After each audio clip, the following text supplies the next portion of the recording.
Merci d'être là ce matin. Pour cette édition 2013 des résultats du groupe, un petit rappel digital. Cette conférence est en webcast, donc à l'issue de la présentation, les questions seront principalement dans la salle, mais ceux qui sont sur le .com pourront en poser online. Aussi, en plus des membres du comité de direction qui sont là pour présenter, nous avons Véronique Veil, COO du groupe, et Eric Chanet, Chief Economist du groupe, qui sont là pour répondre à vos questions. Je laisse la parole à Henri de Castres. Merci Garance. Bonjour à tous. Cette présentation donc, va se faire avec l'ensemble des membres du comité de direction qui ont pu être là ce matin.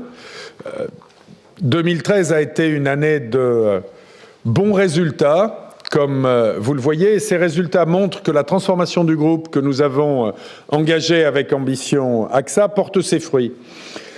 Pourquoi est-ce que je peux dire qu'elle porte ses fruits? Le résultat progresse de façon significative dans toutes les lignes de métier. Le chiffre d'affaires croît et vous verrez qu'il y a un certain nombre d'éléments qui montre que cette croissance est une croissance solide, saine et alignée avec nos objectifs. Et dernier élément, le bilan est un bilan solide, comme en témoignent les ratios de solvabilité. Alors, quand on regarde les chiffres de manière un peu plus précise, nous avons franchi la barre des 100 millions de clients. Nous l'avions d'ailleurs déjà franchi l'année dernière. Nous en sommes à 102 millions dans le monde. Nous sommes pour la 5e année consécutive la première marque mondiale dans le secteur, ce qui est un élément pas négligeable parce que c'est un élément qui nous permet d'attirer des clients, notamment dans les pays émergents où l'importance de la marque est grande. Ça nous permet d'attirer des partenaires et ça nous permet d'attirer des talents. Donc sur les trois plans, la prééminence de la marque est un élément extrêmement positif. Quand on regarde les chiffres de l'exercice 2013 lui-même, le résultat opérationnel progresse de 18%, c'est une croissance vraiment solide. Le résultat net progresse de 14%. Ceci nous permet de proposer à l'Assemblée générale une augmentation à 2 chiffres du dividende pour le porter à 81 centimes d'euros. Et en termes de solvabilité, de solidité financière, le ratio Solva 2 est à 206%, donc extrêmement confortable.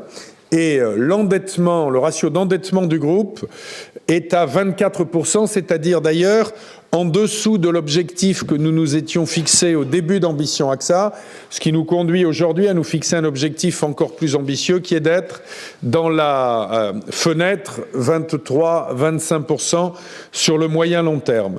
Donc une performance solide qui reflète la transformation du groupe. Et quelque chose dont nous allons reparler au cours de cette présentation, une priorité stratégique qui est la transformation digitale du groupe, parce que nous pensons que le digital va transformer la manière de faire de nos métiers pour le plus grand bien de nos clients et aussi, nous le pensons, pour le plus grand bien à terme de nos actionnaires. Rentrons un tout petit peu plus dans le détail des chiffres. La croissance d'abord, dans les 3 grands segments de métiers. Les affaires nouvelles progressent de 5% dans le segment vie, épargne, retraite. Beaucoup d'observateurs regardaient AXA en se disant oui, la transformation est bien engagée, mais y a-t-il une croissance significative des affaires? La croissance des affaires, elle est là. Le volume des affaires nouvelles progresse de 5%. C'est une progression qui est bonne dans un certain nombre de segments. C'est une progression qui est bonne sur un certain nombre de territoires. Je citerai en particulier les pays émergents et les États-Unis sur lesquels la performance a été forte l'année dernière. Croissance du chiffre d'affaires en dommages aussi, portée par les pays émergents et par les lignes commerciales.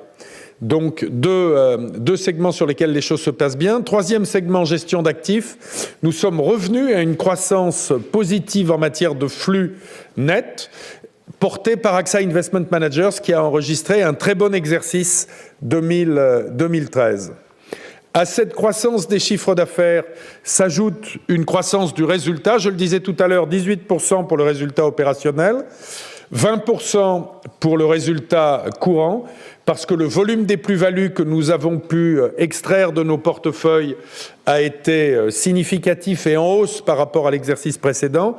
Croissance un tout petit peu moins forte du résultat net, à cause en réalité d'une spécificité comptable qui tient aux couvertures sur nos portefeuilles, qui, du fait de la hausse des taux, a eu un impact négatif sur le résultat net, mais est en réalité neutre sur la valeur économique du groupe.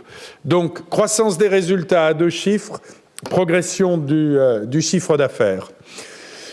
En matière de mix d'activité, 1 ou 2 points qu'il me semble important de souligner et pour lesquels il est nécessaire de prendre une perspective un peu plus que seulement annuelle. Nous avions l'objectif dans Ambition AXA d'améliorer la marge sur affaires nouvelles en assurance vie et de modifier le mix produit. Si, au lieu de comparer seulement 2012 et 2013, vous vous reportez un peu en arrière et que vous regardez au fond où nous en étions au début du lancement d'Ambition AXA et où nous en sommes aujourd'hui, ce que vous constatez, c'est que nous sommes en train d'atteindre nos objectifs de façon assez confortable. Le volume le volume des affaires fonds généraux est passé de 25 à 14%. C'est un volume que nous souhaitions réduire parce que nous considérons que ces produits sont moins attractifs pour nos clients dans une situation de taux bas et moins rémunérateurs pour nos actionnaires. Vous voyez que le mix là a évolué au profit des produits et de retraite et de prévoyance dont la part est passée de 31 à 39% et au profit des produits en unité de compte dont la part est passée de 31 à 34%. Ceci alors même que le volume des affaires continuait à croître.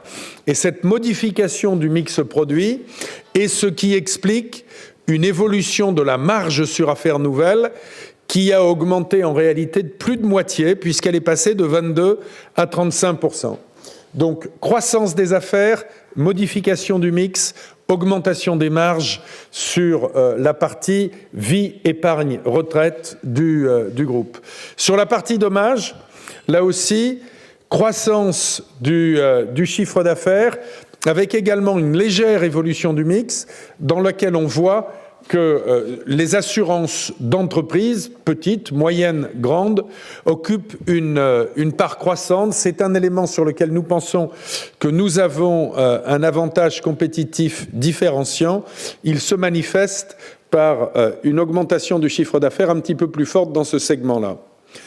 Deuxième élément clé d'Ambition AXA, à côté de cette meilleure sélectivité en termes d'affaires, la sélectivité en termes géographiques et l'accélération sur un certain nombre de zones géographiques ou de modes de distribution.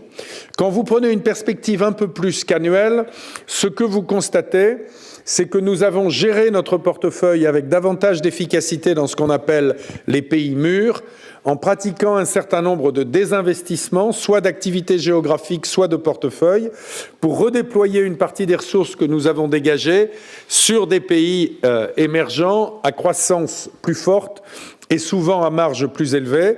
Nous avons en réalité vendu pour à peu près 8 milliards d'euros dans les pays mûrs depuis 4 ou 5 ans et nous avons réinvesti 5 milliards d'euros dans les marchés à forte croissance. Les 2 opérations les plus symboliques de l'année 2013 ayant été l'investissement que nous avons fait dans Tianping en Chine, qui fait de nous maintenant le premier assureur international sur ce marché et qui nous ouvre la possibilité de faire de l'assurance directe sur l'ensemble du territoire chinois, qui est devenu le premier acheteur mondial d'automobiles. On parle beaucoup d'automobiles ces jours-ci. Les Chinois achètent 19 millions d'automobiles par an, c'est juste 10 fois plus qu'il ne s'en vend sur le marché français, et avec un marché qui est beaucoup moins équipé, entre guillemets, en termes d'assurance que ne le sont les marchés des pays mûrs. Deuxième investissement, Colpatria, en Amérique latine, Colombie. La Colombie est un pays que beaucoup d'Européens connaissent mal, mais c'est un pays de près de 50 millions d'habitants qui est dans une situation économique prospère. Nous avons pu, grâce à cette acquisition, nous positionner à la 4e place sur le marché colombien avec de très bonnes perspectives de croissance. C'est donc une acquisition dont nous sommes contents. Si vous regardez là aussi sur une période un tout petit peu plus longue ce que donne cet effort de repositionnement sur les émergents, les chiffres de 2013 sont forts, mais les chiffres sont forts depuis 2010. Quand on regarde ce qu'a été la croissance en matière de vie, épargne, retraite, 17% de croissance annuelle composée. Quand on regarde ce qu'est la croissance en assurance dommage, 15%. Quand on regarde ce qu'a été la croissance du résultat opérationnel, 28% par an. Donc on voit bien que c'est un accélérateur significatif du groupe. Quand on regarde, par exemple, ce qu'a été l'accélération des affaires en Chine, on voit qu'entre 2011 et 2013, sur la vie, quand on regarde ce qu'a donné le résultat en termes part du groupe, vous voyez qu'il a plus que doublé en matière d'affaires nouvelles pour ce qui est d'AXA ICBC sur la partie épargne retraite. Donc une forte croissance dans les émergents, tant du chiffre d'affaires que du résultat. Compétitivité accrue pour nos clients, pourquoi? Parce que nous améliorons le service et que nous réduisons les coûts. Nous nous étions fixés au démarrage de l'exercice Ambition AXA un objectif d'économie d'1,5 milliard d'euros à horizon 2015. Quand vous voyez les chiffres de l'exercice 2013, vous constatez en réalité que nous avons dépassé 1,1 milliard d'économies d'ores et déjà réalisées et que nous considérons que nous pouvons relever l'objectif d'1,5 milliard à 1,7 milliard. Dans le même temps, nous avons un programme d'investissement ambitieux puisqu'il est de l'ordre d'1,2 milliard en 2014, qui doit nous permettre de faire face à ce que sont les demandes nouvelles en matière de services, dans des conditions d'efficacité et de compétitivité plus grandes, et qui doit nous permettre également d'aborder avec confiance et dynamisme ce que doit être la transformation digitale du groupe. Un mot peut-être plus général, au-delà de ces chiffres segment de métier par segment de métier ou territoire géographique par territoire géographique, sur ce qu'est notre contribution à l'économie et à l'activité de nos clients dans les pays dans lesquels nous opérons. Et quand vous voyez ces chiffres, vous constatez ou vous confirmez que l'assurance joue un rôle important dans la croissance économique et dans la stabilité des sociétés. Sur l'exercice 2013, pour nos clients, pour notre environnement, par quoi s'est traduit notre activité? Premier chiffre, 25 milliards d'euros d'augmentation de valeur de l'épargne investie par nos clients. Donc 25 milliards d'euros d'épargne supplémentaire parce qu'ils nous avaient, en début d'exercice ou précédemment, confié leur épargne pour la faire prospérer. Cette épargne a prospéré de 25 milliards. Deuxième chiffre, 18 milliards d'euros d'indemnisation versés à nos clients après un sinistre en assurance dommage. Et là, vous mesurez ce qu'est l'impact d'un secteur comme l'assurance à la stabilité économique, à la reprise économique quand des économies sont affectées par des secousses. 12 milliards d'euros versés à nos clients en prévoyance et en santé. Quand vous additionnez les 18 et les 12, vous voyez que nous avons versé 30 milliards d'euros de prestations à des clients qui en avaient besoin. Deux chiffres plus anecdotiques, mais qui n'en sont pas moins assez révélateurs. Près de 4 millions de clients pris en charge par AXA Assistance à la suite d'une panne ou d'un accident de leur véhicule, et 1,8 million, presque 2 millions de clients ayant bénéficié de services d'assistance santé. Donc ceci vous montre ce qu'est la pénétration de l'assurance dans la vie quotidienne de nos clients et à quel point ce secteur est à la fois utile économiquement et socialement et le miroir de ce qui se passe dans nos sociétés. Nous considérons que notre métier, ça n'est pas seulement de verser des prestations, mais c'est bien un métier de prévention, de protection, de réparation, et que l'expertise que nous avons, nous devons la mettre au service des sociétés dans lesquelles nous opérons, au-delà de ce qu'est le seul bénéfice de nos clients. Et ce que nous avons voulu faire là, c'est vous donner un certain nombre d'exemples de la manière dont nous traduisons dans le concret ce que sont nos politiques de responsabilité sociale. avec la prévention, qui est une action que nous menons maintenant depuis une trentaine d'années. Si vous regardez ce que fait AXA Prévention, où en 2013, 13 millions de Français ont été sensibilisés à des actes de prévention, prévention routière, prévention des accidents de la vie domestique, prévention dans tous les domaines dans lesquels des risques quotidiens peuvent se manifester. Deuxième grand axe, aider, au-delà de ce que sont nos propres besoins, la recherche fondamentale sur les grands risques naturels, de longévité et de santé, financiers, auxquels les sociétés et les individus ont à faire face. Le Fonds AXA pour la recherche a déjà distribué plus de 100 millions d'euros sur plusieurs centaines de projets menés par des chercheurs de très grande qualité sur l'ensemble des grandes universités ou des grands centres de recherche du monde. Ces projets permettent de faire progresser le savoir et par conséquent de mieux prévenir, de mieux protéger, quelquefois de mieux réparer. Sur un plan plus individuel, le partenariat que nous menons avec CARE, qui est une des grandes ONG transnationales en matière de recherche et d'éducation pour aider des populations dans des pays qui sont des pays moins favorisés lorsqu'elles sont exposées aux conséquences d'événements naturels de très grande ampleur. Et là-dessus, on peut considérer aujourd'hui qu'à peu près 750 000 personnes ont bénéficié d'effets directs ou indirects de ce partenariat. Axe supplémentaire de nos interventions, l'éducation, permettre au travers d'actions éducatives à un certain nombre de jeunes de mieux faire face aux risques, de mieux les comprendre. 6 000 d'entre eux ont bénéficié de ces partenariats dans 11 pays. Last but not least, ce que nous faisons au travers de Impact Hub, qui permet à 4 incubateurs de start-up, soutenus par Swiss Re et par AXA, d'avoir des entrepreneurs qui font face de façon plus efficace à ce que sont leurs risques d'entrepreneurs. Vous voyez une palette large qui va de la couverture de risques élémentaires et visibles à des actions qui sont des actions de plus long terme. Si nous revenons de façon plus directe sur ce qu'est l'entreprise, ce qu'est la poursuite de son effort de transformation, le digital et ce qu'on appelle également Big Data sont en train de transformer nos métiers. Transformer nos métiers pour nos clients, aussi transformer nos métiers pour l'ensemble de nos salariés, dans un monde dans lequel l'évolution technologique n'a jamais été aussi rapide et va bouleverser la manière de faire dans l'industrie manufacturière, mais aussi dans les services. Sur quoi est-ce que nous nous appuyons pour mener cette transformation ? D'abord sur le fait qu'au travers de nos activités directes, nous sommes à la fois un précurseur et un leader. AXA est le principal assureur direct international. Il n'est pas le plus gros dans certains marchés, il y a des acteurs plus gros que nous sur le marché américain, sur le marché anglais, mais internationalement, quand vous regardez le nombre de pays dans lesquels nous opérons, le total de nos affaires et la vitesse à laquelle elles se développent, c'est un secteur sur lequel nous sommes à la fois un leader et un précurseur. Nous avons la force de la marque. Nous avons également 800 millions d'euros qui ont d'ores et déjà été investis dans le digital entre 2013 et 2015.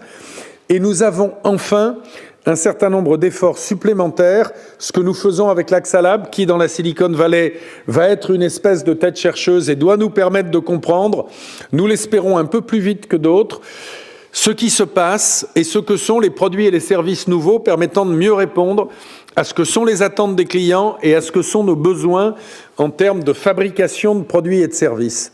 Pourquoi faire tout cela ?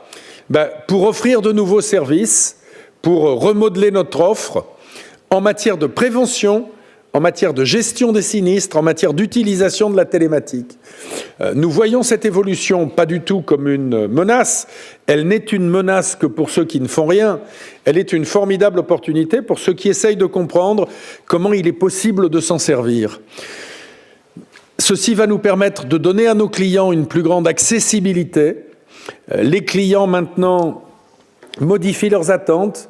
Ils veulent un service beaucoup plus présent en termes de plage horaire, beaucoup plus présent en termes de réactivité, beaucoup plus présent en termes de multiplicité des modes d'accès, la transformation du groupe doit permettre d'y répondre. Le multi-accès, ça n'est pas juste un concept de consultant, ça doit être quelque chose de quotidien pour l'ensemble des opérations d'AXA.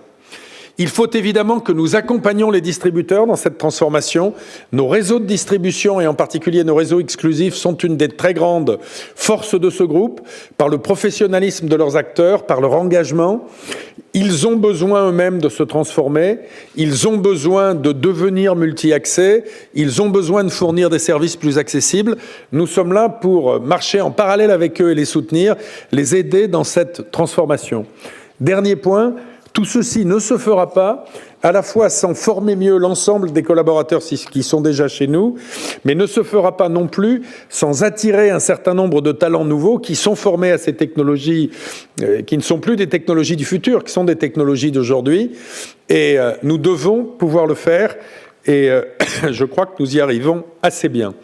Voilà ce que je voulais vous dire en introduction sur ces résultats. Donc des résultats solides, de bonne facture, qui montrent une progression dans l'ensemble de nos lignes de métier, des résultats qui nous permettent d'être confiants dans la réalisation d'Ambition AXA et qui nous permettent de préparer l'avenir au travers de la transformation que nous allons continuer de faire. Pour rentrer maintenant davantage dans le détail, ligne de métier par ligne de métier, je vais demander à Jacques de Vaucleroy, qui est le patron de la ligne globale de métier Vie, Épargne, Retraite, et aussi le patron de l'Europe du Nord, de venir vous parler de ses activités.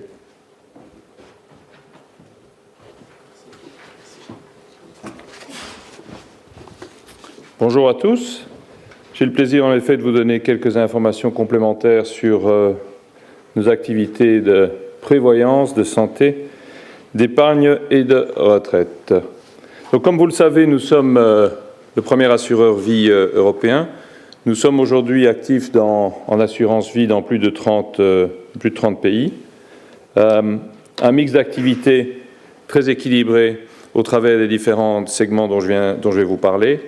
Une distribution très diversifiée. Henri en a parlé, avec à peu près 50% de la distribution qui est aux mains d'agents et de réseaux salariés. Je crois que c'est important dans les évolutions de distribution que nous connaissons.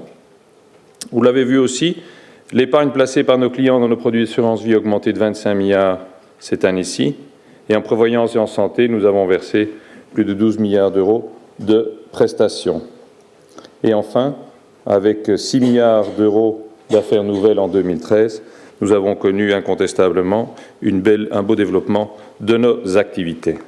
Parlant de ce développement, regardons maintenant la dynamique commerciale par activité. De manière générale, nous avons une croissance des affaires nouvelles de plus de 5% en 2013, contre à peu près 3% l'année précédente. Et conformément à notre plan stratégique Ambition AXA, nous avons continué notre développement de manière privilégiée dans les segments que nous souhaitons nous développer, où nous souhaitons nous développer en priorité.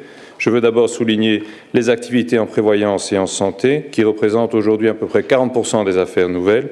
Et vous voyez une croissance de plus 4%, avec des très belles performances en Asie du Sud-Est, en Chine, en Suisse, mais aussi en France. Nicolas en parlera sûrement. Les unités de compte, très beau développement, qui représentent aujourd'hui 34% des affaires nouvelles, avec une forte progression aux États-Unis, au UK, au Royaume-Uni, mais aussi en France, avec la croissance des contrats individuels et des contrats groupes. Soulignons aussi l'évolution négative des fonds du Fonds général épargne. Vous savez que c'est une de nos stratégies. Henri y a fait allusion. Nous pensons que dans le climat de taux bas, ce ne sont ni des produits qui sont fondamentalement les plus favorables pour nos clients et qui ne sont pas les meilleurs en même temps pour nous et pour nos actionnaires. Enfin, relevons la bonne progression du segment des OPVCM, et ça principalement tiré par la croissance que nous avons aux États-Unis et au Royaume-Uni. Globalement, la marge sur affaires nouvelles ressort à 35%, en hausse de 3 points. Et ici, je voudrais attirer votre attention, parce que trop souvent, il y a un peu de confusion sur la marge sur affaires nouvelles. C'est un calcul qui représente la somme actualisée des profits attendus sur toute la durée des contrats, et qui est calculée au moment d'émission d'un contrat. Et cette somme-là, elle est rapportée aux affaires nouvelles. Et les affaires nouvelles, les APE, sont elles-mêmes une simplification, puisqu'on prend 100% des primes régulières et 10% des primes uniques. Donc on ne peut en rien comparer ça à une marge annualisée sur un contrat. C'est vraiment un calcul actuariel sur la durée de l'ensemble d'un contrat.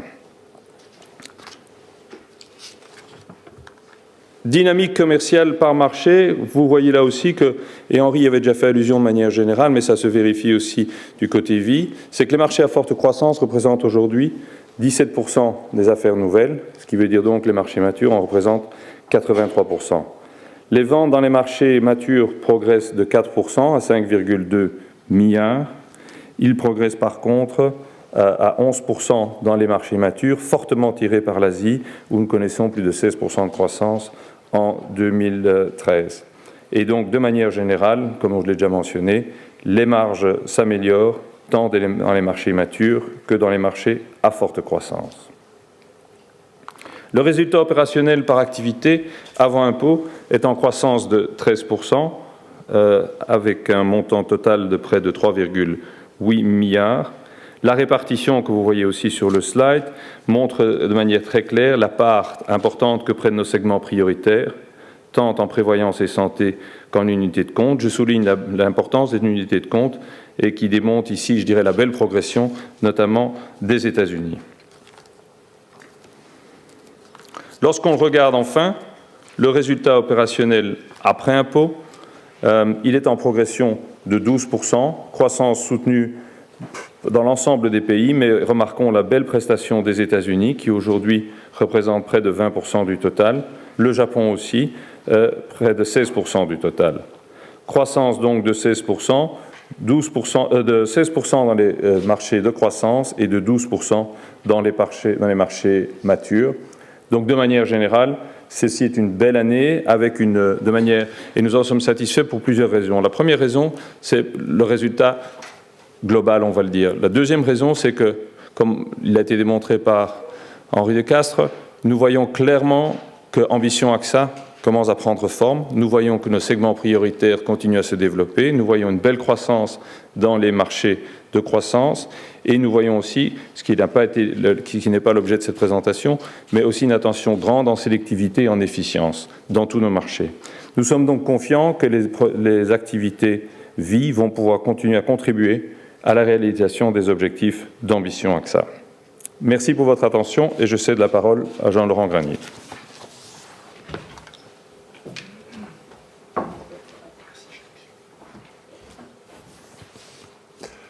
Bonjour à tous. Je vais donc vous commenter maintenant le résultat des activités dommages du groupe, d'assurance dommages du groupe. Le premier message, le message important dans la continuité exacte de ce que Henri de Castres et Jacques de Vaucleroy viennent de présenter, c'est que nous sommes bien dans la trajectoire d'Ambition AXA, dans cette trajectoire qui a été définie en 2010, de manière à nous permettre de développer nos activités autour de 3 thèmes, sélectivité dans les marchés matures, accélération dans les marchés émergents et meilleure efficacité partout de nos opérations. Le panorama de l'assurance dommages chez AXA, c'est de dire que nous avons des positions fortes dans de nombreux marchés qui sont importants. Nous sommes bien sûr connus comme le deuxième assureur européen en dommages.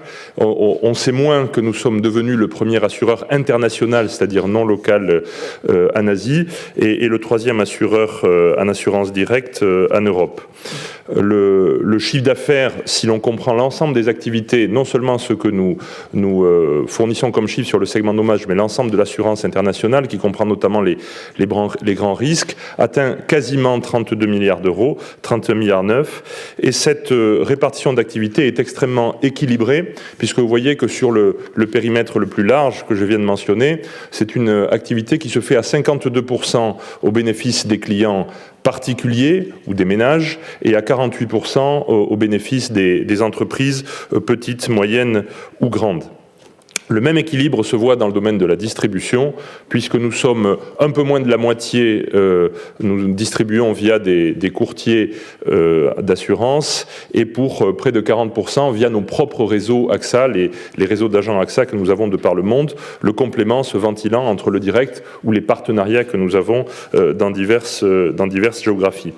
Toutes ces positions sont notamment soutenues, portées par des positions de leaders éminentes que nous avons construites au fil du temps. Bien sûr, nos positions de leaders dans des marchés clés comme la France ou les marchés de l'Europe de l'Ouest, mais également des positions de leaders plus récemment acquises dans des géographies comme le Mexique, la Turquie ou Singapour. Si nous regardons maintenant comment s'est développée cette activité en 2013, bien, nous sommes dans l'exécution de notre plan stratégique Ambition AXA qui s'articulait autour de priorités bien claires en fonction du profil de chaque marché. Dans les marchés matures, dans les marchés des pays très développés, le mot d'ordre était et toujours la discipline dans la souscription et dans l'analyse de ces marchés, la sélectivité des risques de manière à rendre un bon service aux clients et en même temps à dégager une marge que nous pouvons maîtriser. Et l'activité a été stable en 2013 aux environs de 22 milliards d'euros dans ces marchés matures. Pour ce qui est des marchés à forte croissance, l'heure est à l'accélération, ça fait 3 ans que nous l'expliquons, et l'ensemble des marchés à forte croissance réalise aujourd'hui un chiffre d'affaires qui représente 16% de l'ensemble du chiffre d'affaires dommages du groupe, avec une croissance en 2013 qui a été forte de 14% pour atteindre 4,5 milliards d'euros. Et comme l'a dit Henri, il y a des perspectives supplémentaires pour continuer cette expansion, puisque bien sûr ne sont pas encore inclus dans ces chiffres les résultats des investissements faits en 2013 en Chine pour être à 50% à parité dans un acteur très prometteur qui est Tianping, et l'acquisition annoncée en novembre de 51% de Colpatria en Colombie, la Colombie qui est la 3e population d'Amérique latine après le Mexique où nous sommes déjà, et le Brésil qui est la population la plus importante. Et enfin le segment du direct qui aujourd'hui représente 8% de l'ensemble du chiffre d'affaires dommages du groupe. Cette activité a cru de 5% en 2013, avec un panorama contrasté. Sur l'ensemble des pays non Grande-Bretagne, nous avons progressé de 7%, ce qui est une progression dynamique dans un environnement difficile. En Grande-Bretagne, le chiffre d'affaires du direct a baissé de 4% parce que la priorité a été mise à restaurer l'efficacité et la profitabilité de nos opérations. Et nous sommes confiants que cet objectif a été atteint, ce qui va nous permettre de rebâtir à travers une base solide et assainie en Grande-Bretagne dans un marché dont vous savez certainement qu'il est extrêmement compétitif et extrêmement difficile au plan concurrentiel. Donc au total, une progression de 2% de l'ensemble de nos activités dommages et un reflet dans le profil de cette activité de la priorité que nous avons donné au développement des assurances d'entreprise. C'est un secteur où nous pensons que le groupe peut naturellement se différencier par sa technicité, par la pertinence des services et des conseils qu'il peut apporter à nos clients entreprises. Et vous voyez que l'assurance des entreprises qui s'est développée à hauteur de 5% en 2013, ce qui est vraiment le reflet de la priorité que nous avons donnée à cette activité. Les assurances de particuliers ne passent pas au second plan, mais c'est un marché où la compétition est beaucoup plus féroce et l'évolution a été positive, mais limité à 1% sur le segment des particuliers en 2013.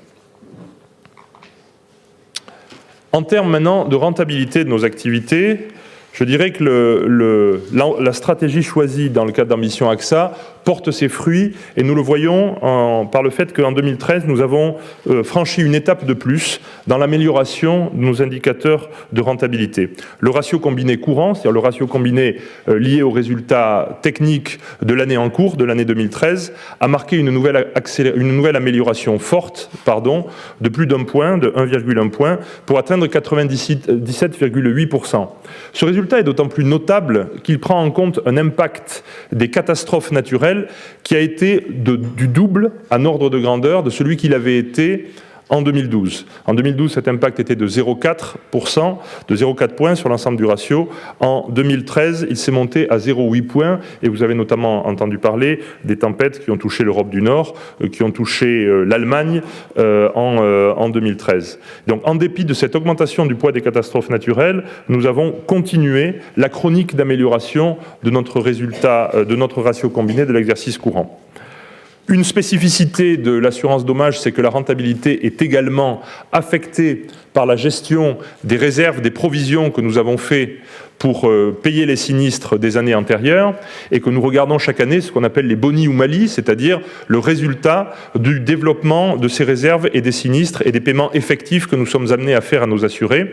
L'impact de ces boni sur exercice antérieur a été exactement le même que dans l'exercice 2012, 1,2%. Nous avions d'ailleurs annoncé dans le cadre de la mission AXA que nous visions en moyenne un impact de l'ordre d'1 point de ces boni entre le ratio combiné courant et le ratio combiné tous exercices. Ça m'amène donc à l'indicateur final. Le ratio combiné tous exercices est à 96,6%. Nous nous rapprochons de l'objectif qui a été fixé dans le cadre de la mission AXA, qui est d'atteindre un niveau de 96% en 2015. L'objectif est en vue. Et il est important de constater que dans cette activité qui développe une profitabilité, une stabilité très importante dans la profitabilité, tous les marchés contribuent désormais à cette profitabilité. Du côté des marchés matures, notamment européens, nous avons un ratio combiné tous exercices qui aujourd'hui est déjà à 96%. Et du côté des marchés émergents, dans lesquels nous construisons les activités au fur et à mesure que nous développons notre présence, le ratio de combiné est à 98,2%, ce qui veut dire qu'ils sont également devenus des contributeurs à la rentabilité et aux résultats opérationnels du groupe. Enfin, dans le segment du direct, qui est un segment où il faut beaucoup investir en communication, en publicité, nous avons également un ratio combiné inférieur à 100%, ce qui est loin d'être la règle sur ce type de marché, à 99,1%, ce qui veut dire que nous sommes également dans un segment qui contribue à la rentabilité de notre activité. Un focus rapide sur un segment spécifique qui est le segment de l'activité grand risque, l'activité internationale faite au bénéfice des très grandes entreprises et qui nous amène à être présents via nos propres couleurs AXA ou via des partenaires qui nous font ce qu'on appelle le fronting des affaires dans près de 90 pays dans le monde, de manière à suivre nos grands clients dans leurs activités industrielles ou de services partout de par le monde. Cette activité s'est développée également à hauteur de 2% en 2013. C'est un segment extrêmement compétitif. Vous voyez que le résultat en termes de rentabilité et de ratio combiné tous exercices est à 97,7% en 2013. Donc nous sommes sur des chiffres qui sont comparables à ceux du groupe. Dans cette activité qui est une activité à très long développement, le ratio combiné courant a moins de sens parce qu'on gère des réserves importantes. Ce qui est important de souligner, c'est que c'est une activité d'ordinaire vue comme volatile, mais nous avons dans ce segment un résultat très régulier qui a progressé de 4% cette année à hauteur de 149 millions d'euros. Cette plateforme, AXA Corporate Solutions, qui est donc notre filiale dédiée à cette activité, nous permet non seulement de suivre nos grands clients, mais également d'exercer un support local à nos équipes dans le domaine très technique des risques d'entreprise sur la partie la plus élevée du segment et sur les risques les plus importants. Les priorités stratégiques pour cette activité est de poursuivre le développement. La partie apportée par les marchés émergents dans ce segment-là a progressé de 12% en 2013 et c'est donc un moteur de croissance qui nous permet de renforcer notre présence dans les marchés émergents où la demande pour ce type d'assurance et par ce type de clients est extrêmement forte. En conclusion de cette revue rapide de l'activité dommage, je dirais que l'activité dommage est un fort contributeur aux résultats du groupe, avec plus de 2,1 milliards d'euros de contribution en 2013. Ça représente 43% du résultat opérationnel du groupe avant impôt, une augmentation très significative par rapport à 2012 de 13% en données comparables. C'est une performance qui est tirée par l'ensemble des pays du groupe, mais je crois qu'il faut notamment citer le fait qu'en Allemagne, nous avons une très forte augmentation de 18% de notre contribution aux résultats opérationnels. Au Royaume-Uni et en Irlande, une augmentation de plus de 30%. En France, de 9%. Et dans la région Méditerranée et Amérique latine, de plus de 20%. C'est donc une activité équilibrée où toutes les régions géographiques, vous le voyez sur le camembert de droite, contribuent à ce résultat opérationnel de manière équilibrée. Cette activité est en bonne santé, elle présente un profil de rentabilité satisfaisant, ce qui nous permet de disposer d'une plateforme qui permettra de préparer les défis du futur dans de bonnes conditions. Henri a parlé des changements importants qui s'annoncent et qui influenceront beaucoup cette activité, notamment dans le domaine de la la transformation digitale, aussi bien à travers tous les services innovants que l'on va pouvoir inventer pour nos clients qu'à travers les questions de distribution, les ventes en ligne ou le support apporté à nos réseaux pour avoir un système de distribution plus efficace. Nous avons donc un ensemble d'activités qui est bien préparé pour affronter ces défis de l'avenir et qui nous permettra de continuer également notre expansion dans les zones géographiques que nous privilégions, notamment dans les pays à forte croissance. Voilà, je vous remercie et je passe maintenant la parole à Nicolas pour parler des activités françaises.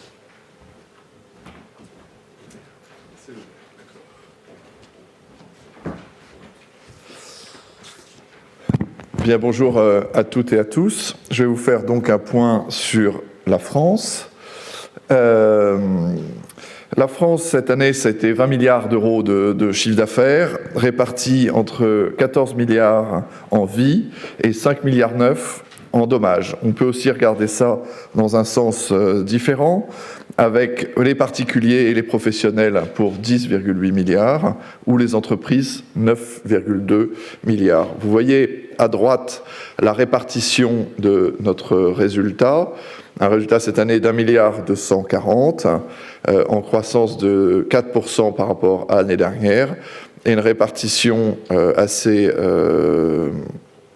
variée de ce résultat, puisque le dommage représente 43% de ses profits, la prévoyance et la santé 23%, et l'épargne 34%, cette épargne se décomposant entre le fonds général pour 24% des profits et les unités de compte pour 10% des profits. On a des parts de marché qui sont restées stables en assurance dommage, et en prévoyance et en santé, nous avons pris là des parts de marché. Si on regarde l'année 2013, ça a été une année très importante de développement commercial pour AXA France. En prévoyance et en santé, avec 6,3 milliards d'euros de chiffre d'affaires, on a fait 6% de croissance du résultat sur nos différents marchés. Alors, les grandes entreprises et la réassurance, qui sont gérées par AXA Solutions Collectives, ont vu une croissance de 6% de leur chiffre d'affaires. Mais ce qui était important, c'est sur AXA Entreprises, qui distribue par nos agents généraux et par des courtiers pour les PME, le segment des PME, on a vu là une croissance de 9,2% en assurance collective de personnes, sur le segment des TPE-PME, qui est un segment qui est stratégique pour nous. Donc on a bien vu que notre réseau d'agents généraux a réussi à passer de l'assurance plutôt dommage, qui était leur force, à l'assurance collective pour multi-équiper des TPE-PME que nous avons en portefeuille. Et ça, c'est particulièrement important avec la réforme de l'ANI, puisque, comme vous le savez, avec ce nouvel accord, toutes les entreprises en France devront proposer à leurs salariés une assurance santé. Et pour nous, c'est donc important que nos agents généraux et nos courtiers locaux soient capables d'aller équiper les TPE, les PME et les pros sur le marché. Et donc avoir réussi à enclencher cette dynamique, c'est quelque chose de très positif. On a eu aussi un grand succès dans les produits de prévoyance individuelle et de prévoyance du pro. Nous avons, avec nos nouveaux contrats obsèques et le contrat dépendance, eu 40 000 affaires nouvelles cette année sur ce marché, qui est là aussi un marché qui est stratégique pour nous. En dommages, on a vu une amélioration de notre ratio combiné à 94,7%. C'est en ligne avec les chiffres qu'ont présentés tout à l'heure Jean-Laurent. Et une aussi belle dynamique commerciale, puisqu'on a eu une croissance de 9% de nos affaires nouvelles en auto, avec 630 000 nouveaux contrats. Et aussi un apport net positif de 44 000 contrats chez AXA France. C'est quelque chose on avait depuis quelques années une érosion de notre portefeuille avec une perte de la taille de notre parc. Cette année, nous avons eu une augmentation du nombre de véhicules assurés, plus 44 000 sur AXA France. Il faut ajouter que si on rajoute Direct Assurance, qui a un apport net positif de 80 000, ça veut dire que AXA en France a gagné 125 000 véhicules sur un marché qui a plutôt eu tendance à rester stable, voire se contracter. On a eu aussi un très beau succès de notre produit multi-PME, un bon démarrage de ce contrat avec, en 2013, un peu plus de 1250 nouvelles affaires dans ce produit packagé pour les entreprises. Sur l'épargne, ça a été une année très dynamique en unité de compte, avec une croissance de notre chiffre d'affaires de 28% sur le segment des unités de compte. Le même chiffre d'ailleurs correspond, 28%, c'est la part des unités de compte dans nos ventes générales. Donc on a vu un dynamisme très fort sur les unités de compte, une stabilité sur le fonds en euros, ce qui est là aussi conforme avec la stratégie du groupe. Cette diversification des unités de compte, c'est à la fois des conventions. On vend à nos clients une convention, enfin plusieurs conventions d'ailleurs en fonction de leur appétit au risque, qui mêlent du fonds général et des unités de compte avec des rééquilibrages mensuels ou trimestriels. On a eu beaucoup de succès dans ces conventions. Beaucoup aussi de produits structurés, de produits garantis, qui vont permettre à nos clients de bénéficier de la croissance du marché tout en ayant une garantie en capital. Et aussi deux nouvelles unités de compte qui sont notre fonds Selectimo, un fonds immobilier, et aussi le fonds AXA Optimal Income, qui est un fonds qui est géré par AXA IM depuis des années, mais qui a un succès important. Là-dessus, on va travailler à essayer d'étoffer notre offre en unité de compte, qui est déjà très riche, mais on pense qu'un produit de revenus sera très important pour nos clients qui sont à la retraite ou qui préparent leur retraite, de manière à se créer du revenu récurrent pour leur retraite. Le quatrième axe sur lequel je voulais mettre l'accent, c'est notre activité internationale. Alors l'activité internationale d'AXA France, elle n'est pas très connue, mais elle est en croissance extrêmement forte. La première, c'est Maxis. Maxis, c'est le réseau qu'on a avec MetLife, qui est là pour commercialiser des solutions de prévoyance et de santé collective auprès des grandes entreprises multinationales. Le FTSE 500, c'est à peu près leurs clients, et on fournit un service aux ce qu'on appelle les compensateurs, donc les gens qui sont responsables des rémunérations et des bénéfices, des solutions internationales pour couvrir l'ensemble des filiales. Donc ce réseau s'appuie sur les filiales de MetLife et les filiales d'AXA dans les différents pays du monde. Et là, on a eu une grosse croissance, puisque aujourd'hui, on couvre 440 sociétés dans le monde. Et cette année, nous avons gagné 23 nouveaux comptes. Et on voit qu'on est en train de solidifier ce réseau avec MetLife. On pense que c'est des solutions qui vont se développer pour tous ces grands groupes. L'autre business international que l'on a chez AXA France, c'est Creditor. Creditor, c'est quoi? C'est de l'assurance crédit et de la protection pour des clients internationaux que l'on distribue par des partenaires, donc c'est partenarial. On a travaillé beaucoup avec les constructeurs automobiles pour couvrir l'assurance crédit de leurs captifs de crédit.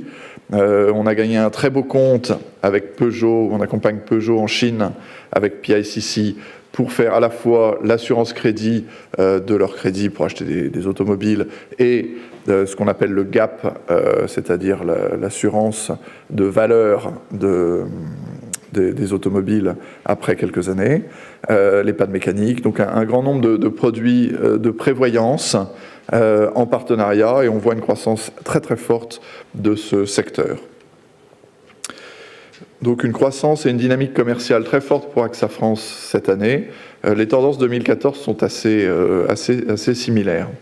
Le gros chantier que l'on a commencé, dans lequel on est, c'est la transformation de notre relation client pour à la fois accompagner les changements de nos clients. C'est toute notre stratégie digitale, qui se décline en fait en trois axes. Le premier, c'est le développement des services digitaux.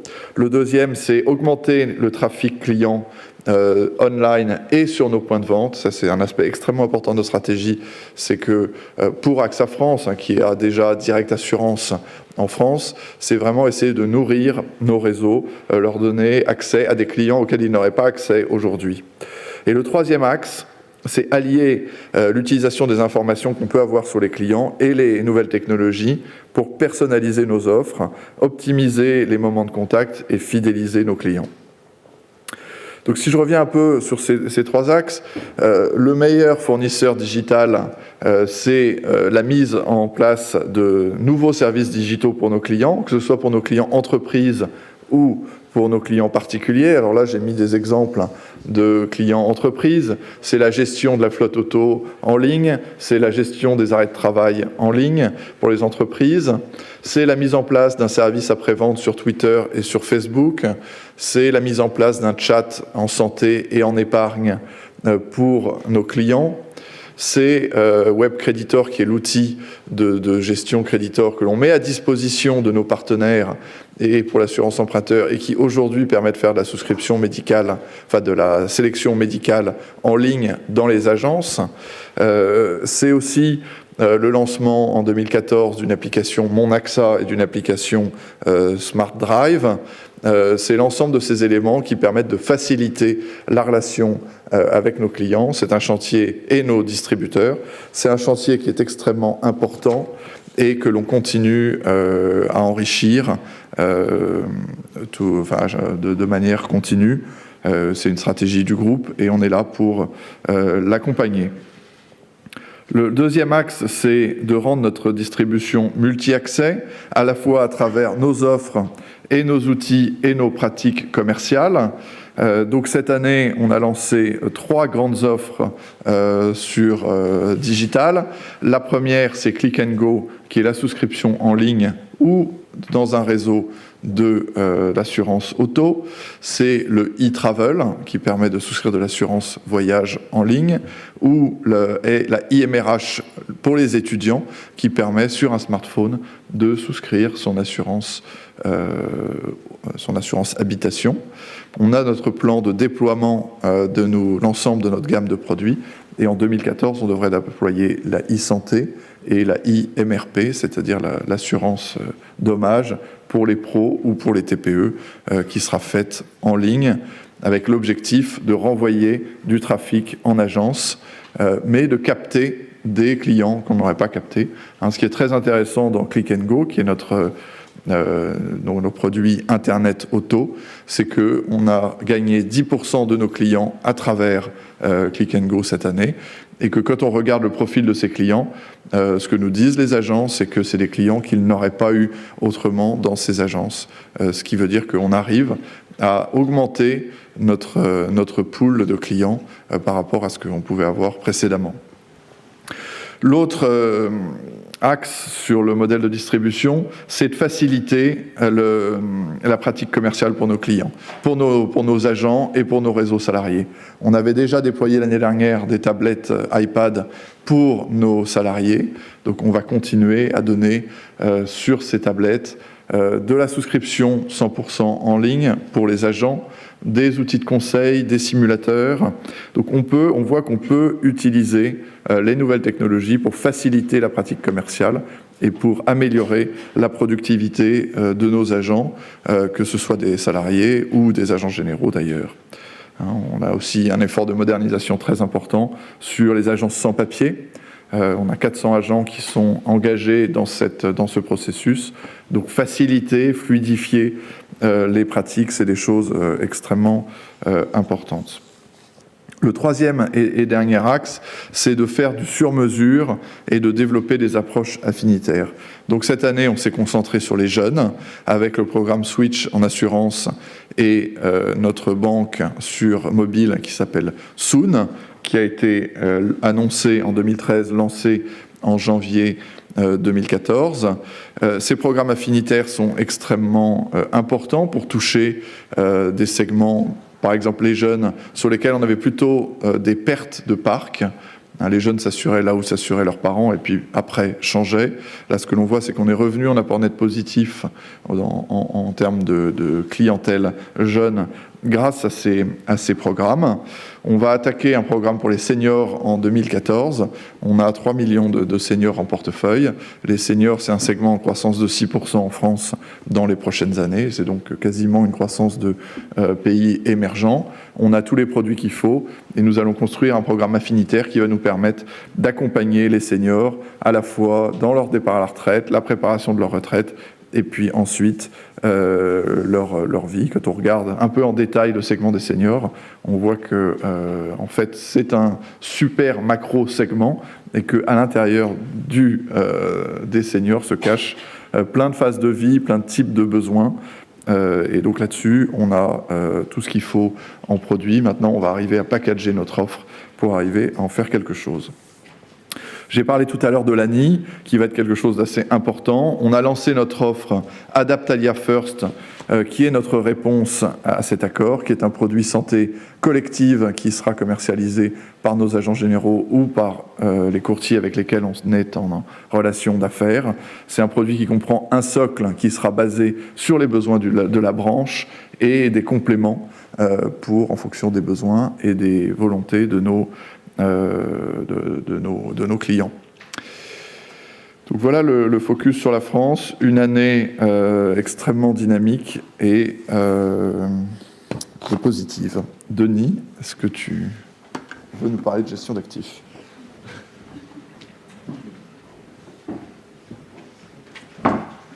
Merci Nicolas. Bonjour à toutes et à tous. Je vais donc vous parler maintenant du dernier segment de notre activité qui n'a pas encore été commenté, la gestion d'actifs. Vous savez qu'AXA a deux gestionnaires d'actifs, AXA Investment Managers et AllianceBernstein. Et je vais tout de suite vous commenter l'évolution des actifs. Vous voyez que les actifs gérés par nos deux gestionnaires ont très légèrement baissé de 1% en 2013, mais que nous avons retrouvé une dynamique positive en termes de collecte nette, sur laquelle je reviendrai dans un instant. La collecte positive au total, c'est 8 milliards d'euros. Nous avons bénéficié d'un effet marché favorable pour 34 milliards, mais il y a des effets défavorables un peu plus importants qui sont des effets de périmètre. Vous savez qu'on a vendu AXA Private Equity et que nous avons vendu Money, donc les actifs d'AXA Private Equity et les actifs de Money viennent diminuer ce total. Et puis il y a un effet de change négatif et donc on arrive à un total de 893 milliards d'euros. Si on ajoute à ça les actifs gérés directement par les compagnies d'assurance, on arrive à un total de 1114 milliards d'euros, donc un total tout à fait stable par rapport à l'année dernière. Passons maintenant à l'évolution on revient en arrière, du chiffre d'affaires. Le chiffre d'affaires a progressé de 8%, c'est une progression qui est de 10% chez AXA Investment Managers et de 7% pour AllianceBernstein, donc une année favorable pour les gestionnaires d'actifs. La collecte nette chez AXA Investment Managers a bien progressé de 3 milliards l'année dernière, enfin en 2012, à 12 milliards en 2013, donc il y a un vrai rebond chez AXA Investment Managers. Et quant à AllianceBernstein, même si les actifs moyens sous gestion progressent de 5%, on a la même décollecte en 2013 qu'en 2012 de 4 milliards d'euros. AllianceBernstein avait eu une collecte positive entre septembre 2012 et le printemps 2013. Il y a eu l'annonce de la fin du quantitative easing par la Réserve fédérale américaine à la fin du printemps, ce qui a conduit, comme vous l'avez vu, à une tourmente en Asie. Et AllianceBernstein était très actif, était un leader sur les marchés asiatiques de la gestion obligataire. Et nous avons eu une décollecte assez importante en Asie qui a pénalisé le chiffre net. Résultat opérationnel de la gestion d'actifs en progression de 8%. Le résultat opérationnel est à 54% réalisé par AXA IM, à 48% réalisé par AllianceBernstein. Cette progression du résultat opérationnel vient à la fois de la hausse des revenus et du fait que les dépenses ont été bien maîtrisées. Passons maintenant à la synthèse des résultats. Comme vous l'a indiqué Henri de Castres, le résultat opérationnel progresse de 18%. C'est une bonne performance dans tous les segments de notre activité, assurance dommages, assurance prévoyance et santé, épargne et gestion d'actifs. Les 3/4 du résultat sont réalisés par les activités les moins volatiles du groupe, donc dommages et prévoyance et santé, et un quart par l'épargne et la gestion d'actifs.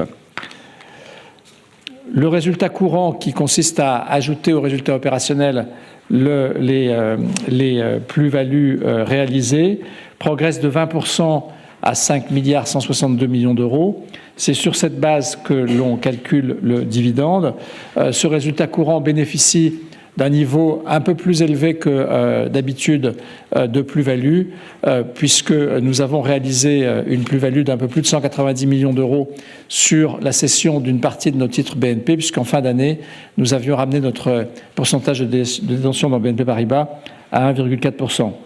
Le résultat net, lui, progresse de 14% à 4,5 milliards d'euros. Cette progression est plus faible que celle du résultat courant, parce que nous avons l'impact de la hausse des taux d'intérêt qui vient réduire un petit peu le résultat net.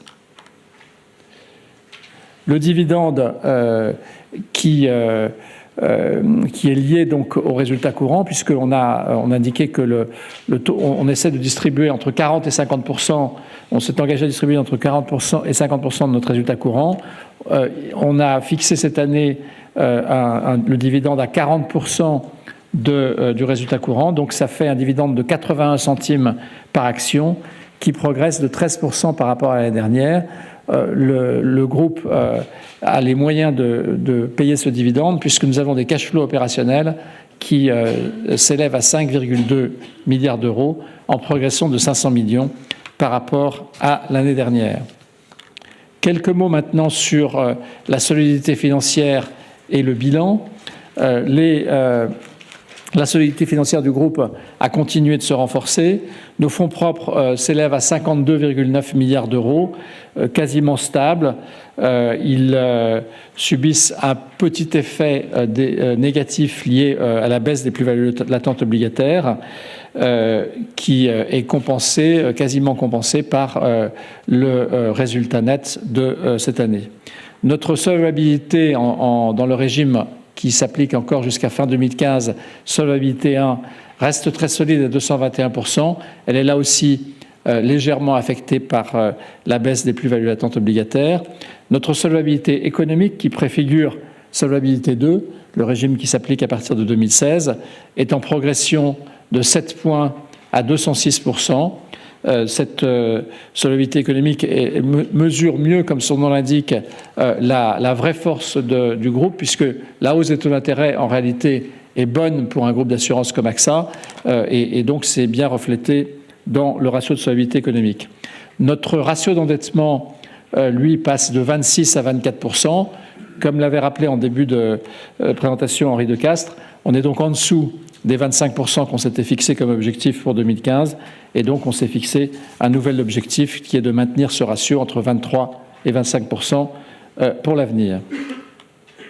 Si on regarde maintenant les actifs du Fonds général AXA, l'allocation d'actifs est relativement stable. Ces actifs sont présentés en valeur de marché, donc 470 milliards d'euros au 31 décembre 2013. Notre allocation est d'abord guidée par le souci de faire correspondre les actifs avec les engagements que nous avons pris vis-à-vis de nos assurés. Ce principe de congruence conduit à privilégier les actifs obligataires qui présentent les qualités requises pour de liquidité, de maturité et de régularité de rendement pour l'investisseur. Nous avons légèrement réduit la part du cash, légèrement augmenté la part des actions cotées qui sont passées de 3 à 4%. Ce portefeuille d'obligations, il est composé pour partie d'obligations d'État et pour partie d'obligations d'entreprise avec une très bonne notation. Donc sur les actifs, vous pouvez simplement noter qu'on a une grande stabilité. Le rendement de nos actifs est resté très stable en 2013, aux environs de 3,8%. Donc on a peu souffert de la baisse, du fait que les taux restent bas, et donc on est bien préparé pour l'avenir. Voilà, je vous remercie de votre attention et je rends la parole à Henri Decastre pour la conclusion.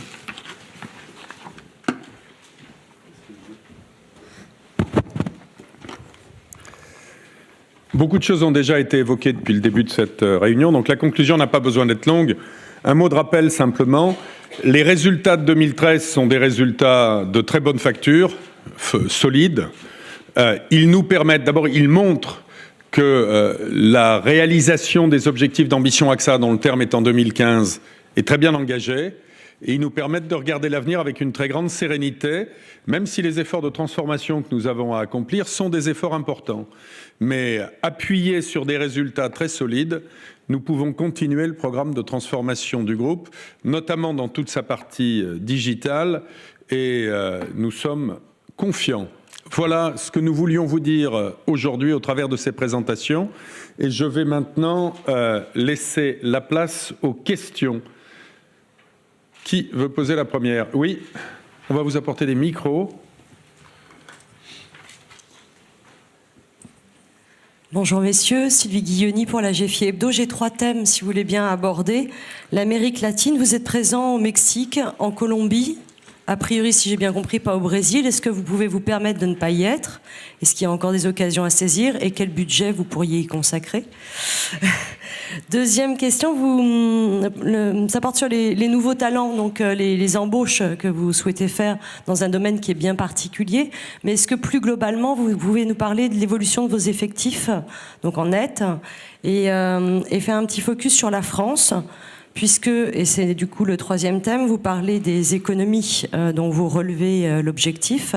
J'aimerais savoir si l'aspect salarial a un impact en plus ou en moins. Et donc sur vos objectifs, si j'ai bien compris, vous les relevez dans le domaine de l'endettement et des économies à réaliser. Est-ce qu'il y a d'autres domaines plus opérationnels où vous pourriez être plus ambitieux? D'accord. Alors, je vais demander à Jean-Laurent de répondre à la partie sur le Brésil, à Nicolas de répondre sur les effectifs en France et à Denis de répondre sur la 3e partie de la question. Alors, sur le Brésil, comme vous l'avez justement noté, nous sommes solidement implantés au Mexique et nous avons fait un pas décisif pour entrer en Colombie. Le Brésil est effectivement le 3e marché clé de l'Amérique latine.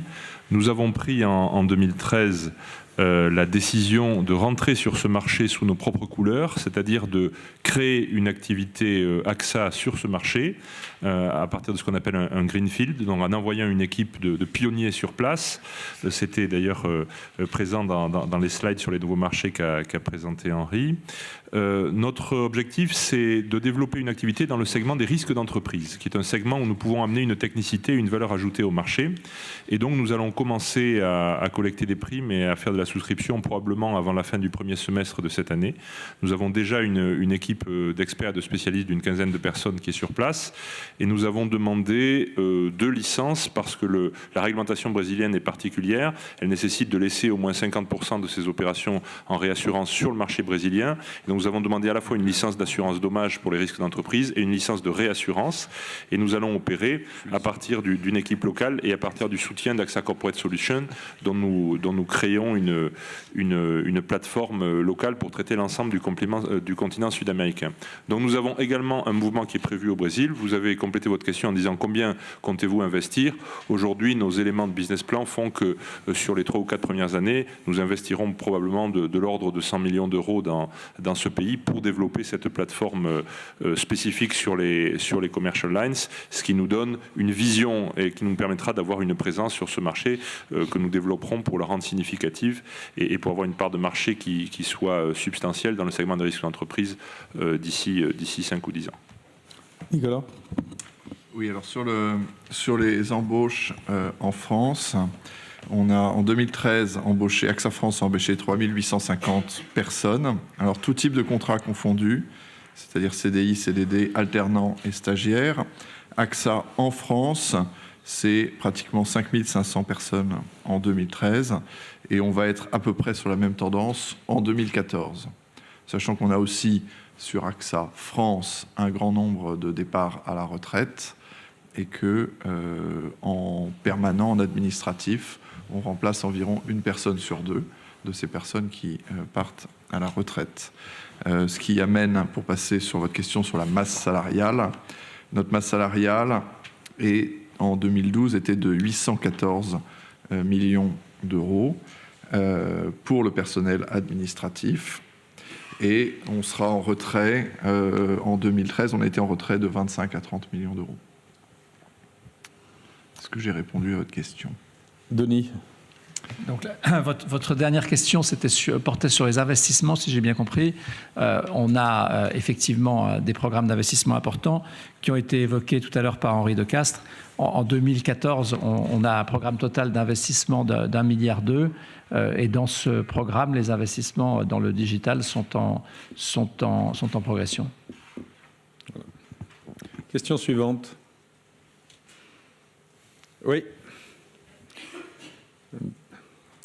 Ah, non. Ladies first, non? Oui, bonjour, Laurent Thévenin, Les Échos. Oui, allez-y, Laurent. Ne vous laissez pas troubler. Non, je voulais savoir, vous êtes présent en Ukraine, je voulais savoir voilà, quelles incidences pouvaient avoir les événements qui se déroulent sur votre activité, sur la suite de vos opérations là-bas. Deuxième question, il y a 2 ans, vous nous expliquiez que ça valait le coup d'être en Europe centrale et orientale. Depuis, vous êtes sorti vous avez vendu quelques opérations. En Pologne, le gouvernement a eu des projets qui ne vous sont pas particulièrement favorables. Voilà, je veux savoir si vous étiez toujours allant sur cette région-là. Très bonne question. Pour commencer par l'Ukraine, c'est pour nous un petit marché, mais nous y sommes présents. Les troubles, à très court terme, notre souci essentiel, c'est la protection des salariés qui travaillent pour le groupe, qui ne sont pas dans le centre de Kiev où l'essentiel des violences est concentré, mais qui n'en sont pas extrêmement loin. Donc à très court terme, notre souci, c'est la protection de nos équipes. Pour l'instant, croisons les doigts, il n'y a pas d'incident majeur à déplorer. À moyen terme, il est évident que ce qui se passe jette une ombre sur ce qu'est le potentiel de développement de ce marché. Ce que nous espérons, c'est qu'il y aura le plus vite possible un retour à la normale et dans des conditions qui ne soient pas des conditions de normalisation comme on employait le mot normalisation dans les années 50. Voilà, on verra. Alors, pour le reste, sur l'Europe centrale et de l'Est, vous avez raison de dire, il y a 5 ans, nous pensions que l'Europe centrale et de l'Est était pour le groupe une zone qui pouvait être une zone d'apport de croissance. Je crois qu'il faut le dire très clairement, c'est un sujet sur lequel nous avons révisé notre jugement. Pourquoi ? Parce que les politiques menées dans un certain nombre de ces pays ne nous semblent favorables ni à la croissance, ni au développement d'activités de long terme comme celles qui sont les nôtres. C'est pour ça que nous avons amorcé un désengagement de Hongrie et de Roumanie. Je crois que nous ne sommes pas les seuls à regarder ces pays avec davantage de réserve qu'il y a 4 ou 5 ans.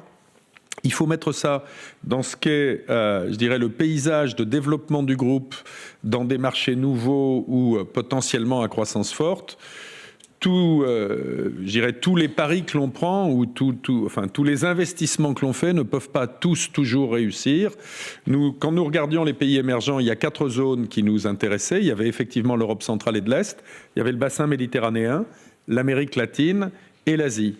Sur l'Amérique latine, sur l'Asie, sur le bassin méditerranéen, ce que nous avons pu faire aujourd'hui nous satisfait et nous ne voyons pas de raison de diminuer notre exposition, y compris par exemple dans des pays comme la Turquie qui ne sont pas tous les jours d'une grande simplicité. Mais nous pensons néanmoins que malgré les soubresauts, il reste un bon potentiel de développement.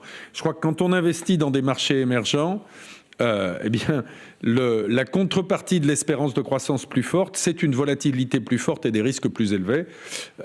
Nous sommes, je dirais, plus réservés sur l'Europe centrale et de l'Est qu'il y a 5 ans. Il y a d'autres endroits dans lesquels nous avons trouvé des développements nouveaux, parfois plus rapides que ce que nous pensions. On va peut-être donner d'abord à Anne de Guigné. Voilà. Merci beaucoup. Bonjour. Anne de Guigné au Figaro. J'avais 3 questions. D'abord sur CNP, on voit que la compagnie est déstabilisée aujourd'hui face aux demandes de BPCE. Dans le passé, on a toujours vu AXA regarder d'assez près ce qui se passait chez eux. Est-ce qu'aujourd'hui, vous pouvez nous dire que c'est vraiment du passé, que vous regardez, vous voulez regarder ça de très loin et vous n'avez plus d'intérêt dans le groupe. Ensuite, sur la Chine, vous nous dites que vous êtes le premier assureur étranger dans le pays.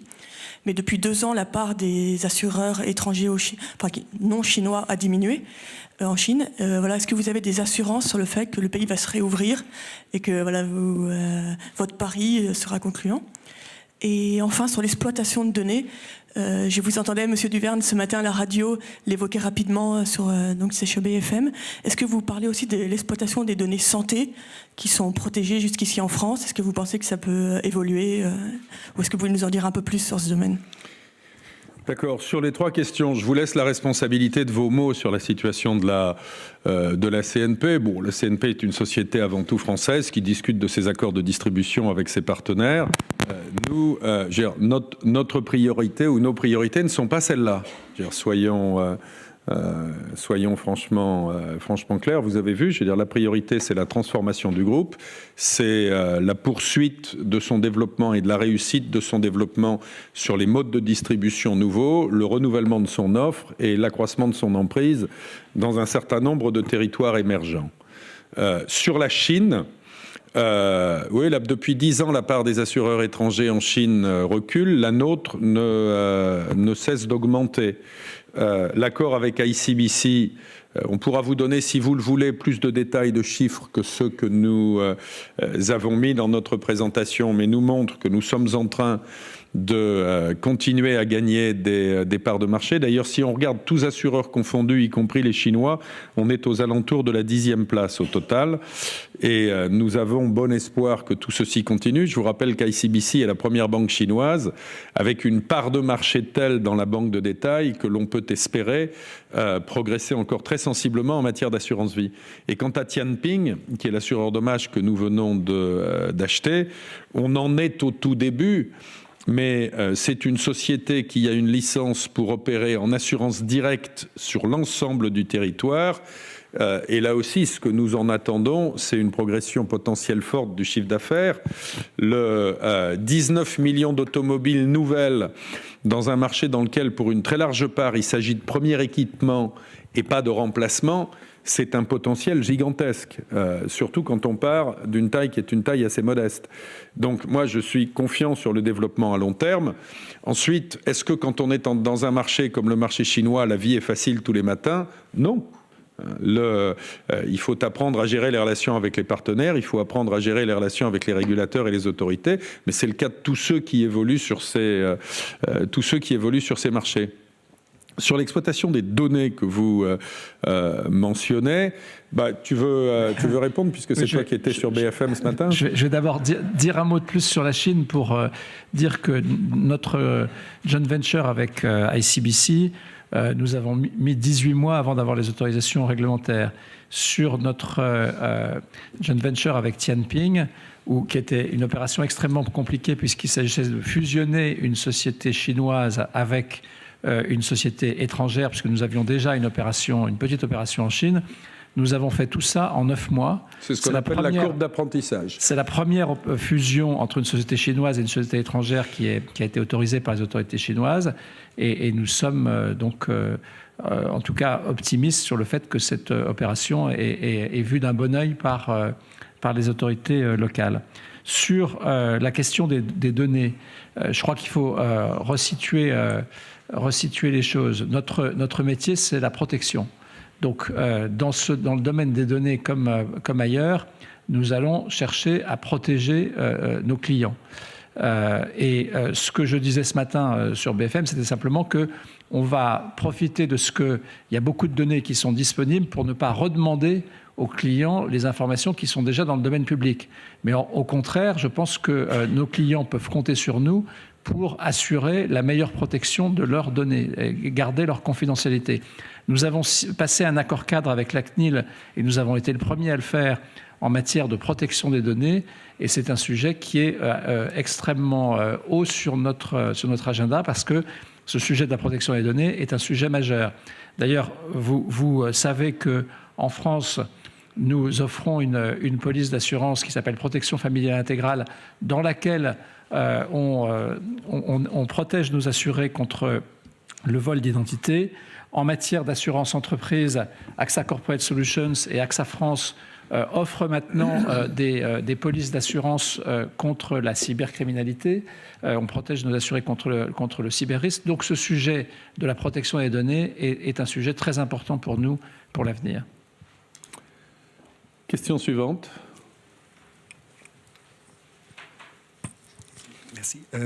Christian Schubert, Frankfurter Allgemeine. D'abord, une question sur Allemagne. Si j'ai bien compris, Allemagne a contribué à cette augmentation des profits. C'était quelle activité? Je crois que c'est plutôt dommage. Quel produit là? Et est-ce que l'assurance vie, est-ce qu'il traîne un peu?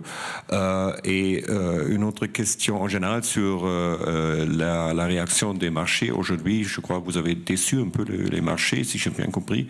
L'action baisse, déception sur les dividendes. Est-ce que vous avez un commentaire là? Oui, je vais commencer par la deuxième partie de la question pour laisser Jacques répondre sur la première. Le dividende, il me semble être aligné avec le consensus.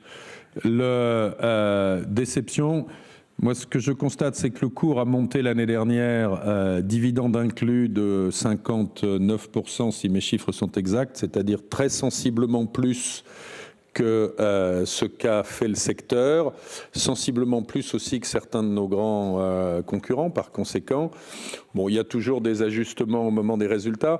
Il y a un chiffre qui a peut-être un petit peu surpris, qui est le chiffre du net income. En termes de résultats opérationnels et de résultats courants, on était parfaitement aligné avec le consensus. La raison pour laquelle on est un peu en dessous de ce qu'était le consensus sur le net income, c'est une raison technique compliquée qui tient à des opérations de couverture sur des dérivés dont l'impact est négatif sur le net income, mais totalement neutre sur l'embedded value du groupe. Alors, je ne vais pas vous faire un cours de comptabilité, mais l'important, c'est de dire que c'est une espèce de spécificité comptable un peu bizarre, qui malheureusement est bien comprise par les spécialistes, moins bien comprise par des gens qui sont plus généralistes, et que c'est ça qui a pu peut-être un petit peu, sinon décevoir, du moins surprendre. Jacques, est-ce que tu veux parler de l'Allemagne ? Donc vous avez raison, c'est en effet l'amélioration des résultats principalement tirée par une amélioration en dommages, malgré, Jean-Laurent Granier a fait allusion, un certain nombre de tempêtes, les résultats dommages sont sensiblement améliorés. Je veux dire, ils reviennent à la normale. On va dire qu'ils étaient en dessous de la normale dans les années précédentes, et donc nous sommes revenus à une sinistralité, notamment attritionnelle, bien meilleure en 2013 par rapport à 2012 et 2011. Donc je dis que c'est plutôt un rétablissement de la rentabilité au niveau auquel elle devrait être qu'un développement spectaculaire d'un quelconque marché. Et ce rétablissement de la rentabilité, c'est tant dans les lignes individuelles, principalement dans les lignes individuelles, mais aussi un petit peu dans les lignes corporate. L'activité vie n'est pas à la traîne, mais elle poursuit son développement de manière normale et a un résultat relativement stable, ce qui, tenant compte de la baisse des taux et du rendement moyen sur portefeuille qui est plutôt légèrement en baisse, est quelque chose de favorable. Et l'activité santé est en progression raisonnable. Donc, au total, belle progression suite au rétablissement des activités, du résultat des activités P&C, principalement ligne individuelle. Merci. Question suivante, oui. Oui, bonjour, Lionel Garnier, Le Revenu. Est-ce que de l'Allemagne, on peut traverser la Manche et aller en Grande-Bretagne? Les inondations, quel impact en attendez-vous sur 2014 ? En vie, 2013 est une nouvelle année de perte opérationnelle, me semble-t-il, enfin, ou alors j'ai mal vu. Quelles sont vos perspectives sur la Grande-Bretagne et est-ce que ça peut induire des choix de sortie de nouvelles activités comme ça a été le cas par le passé? Et est-ce que vous pourriez nous expliquer la raison pour laquelle vous ajustez votre objectif de ratio d'endettement? 25%, ça semble relativement raisonnable en termes de levier. Là, vous dites en dessous, 23-25%. Est-ce que ça veut dire que est-ce que c'est un message? Est-ce qu'il y a toujours des craintes sur AXA, qu'AXA vienne faire une grosse acquisition, alors que vous dites que vous ne ferez plus de grosse acquisition? Est-ce que vous envoyez un message au marché comme ça? Bon, je vais demander à Jean-Laurent de répondre sur le dommage en Grande-Bretagne, à Denis de répondre sur la vie. Je vais prendre la dernière partie sur le ratio d'endettement, puis Denis complétera s'il le souhaite. Non, je veux dire, je pense qu'il y a zéro inquiétude sur ce qu'est je dirais, la solidité financière du bilan. Je pense que les analystes, et l'ensemble du marché a parfaitement compris le message sur le thème non, il n'y a pas de risque qu'on surprenne avec une très grosse acquisition. La raison pour laquelle on souhaite afficher un ratio d'endettement un petit peu plus bas que celui qu'on avait prévu, c'est parce qu'on pense que c'est prudent dans l'univers qui est celui des grands groupes financiers internationaux. Il y a encore un certain nombre d'incertitudes économiques. On ne considère pas qu'on soit revenu à un paysage dans lequel le ciel est unanimement bleu. Donc on pense qu'un peu de prudence, même si au total on considère que les choses ne se passent pas trop mal, n'est pas malvenue. Et on peut rajouter à ça le fait qu'il reste encore en matière réglementaire un certain nombre d'incertitudes en ce qui concerne le secteur des assurances. Bien sûr, la négociation sur Solvency II a abouti à un compromis, mais les détails de mise en œuvre ne sont pas connus. Se rajoute à ça la discussion sur les SIFIs, qui est encore assez confuse. Et dans un univers dans lequel il y a encore un certain nombre d'incertitudes sur l'évolution de la réglementation, je crois que la sagesse, c'est d'être prudent sur ces aspects-là. Sur le dommage, Jean-Laurent, et ensuite Denis sur la vie. Alors sur le dommage en Grande-Bretagne, déjà souligner que l'année 2013 a été une bonne année, je l'ai mentionné, c'est une des entités du groupe qui a le plus fortement en pourcentage augmenté sa contribution au résultat et qui a fini l'année avec un ratio combiné en dessous de 99%. Bon, l'hiver est clairement une période où on voit plus d'événements naturels que dans le reste de l'année. Donc nous avons toujours une vigilance particulière sur les événements naturels qu'on peut avoir à cette période-là. Et on va dire que cette année, cet hiver-ci, il y a une fréquence des événements, peut-être pas dramatiques, mais des événements importants et des événements climatiques plus élevés que d'habitude, et en particulier en Grande-Bretagne. Alors il est trop tôt pour en tirer le bilan. Peut-être il est trop tôt aussi parce qu'on ne sait pas ce que vont être les développements dans les semaines qui viennent. Il y a eu beaucoup de dégâts sur les côtes. Il y a eu la Tamise qui est dangereusement montée et qui a inondé certains quartiers de Londres. Le marché anglais parle de dégâts payés par les assureurs du marché. Là, je ne parle pas d'AXA, mais ils ont d'abord parlé de 600 millions de livres, puis de plus d'1 milliard de livres. Bon, c'est un début d'année qui n'est pas favorable. On regarde ça avec précision.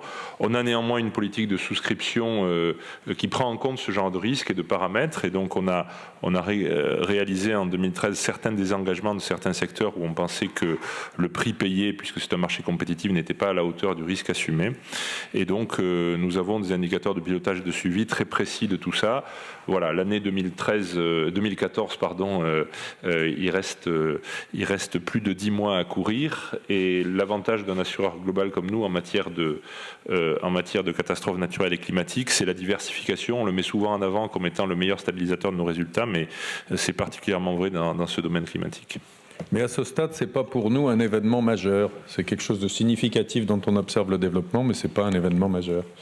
Denis. Donc, sur l'assurance vie au Royaume-Uni, je crois qu'il faut revenir en arrière. En 2010, on a vendu le gros de nos activités d'assurance vie aux États-Unis. Non, pas aux États-Unis, pardon, en Grande-Bretagne. Au Royaume-Uni, excusez-moi, au Royaume-Uni. Et on a dit, cette activité réduite qui se concentre sur deux choses qui sont, d'une part, de l'assurance vie en direct par Internet, d'autre part, de l'activité de gestion d'épargne dans une enveloppe qui est plutôt des SICAV et pas une enveloppe assurance vie.